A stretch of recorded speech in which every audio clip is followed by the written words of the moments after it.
Habib Bahar dikabarkan ditembak oleh orang tak dikenal di wilayah Kecamatan Kemang, Kabupaten Bogor, Jawa Barat pada Jumat 12 Mei 2023. Akibat dari penembakan itu, Habib Bahar bin Smith mengalami luka di perut. Lantas ia pun telah membuat laporan polisi ke Polsek Kemang Polres Bogor.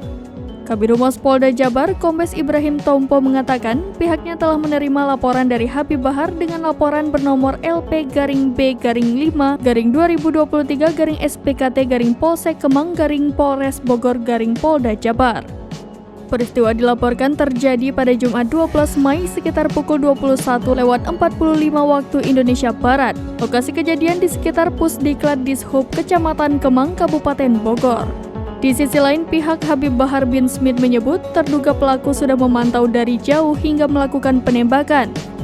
Pihak pengacara Aziz Yanuar mengatakan penembakan itu diduga terjadi di dekat kediaman Habib Bahar bin Smith di Pondok Pesantren Tajul Alawiyin di Kemang, Kabupaten Bogor. Ia menjelaskan penembakan itu terjadi saat Habib Bahar bin Smith sedang mengecek mobilnya. Akibat penembakan tersebut lanjutnya, Habib Bahar bin Smith mengalami luka di perut. Sementara itu, pihak kepolisian masih menyelidiki kasus penembakan Habib Bahar bin Smith sebab tidak ada saksi dalam kasus ini.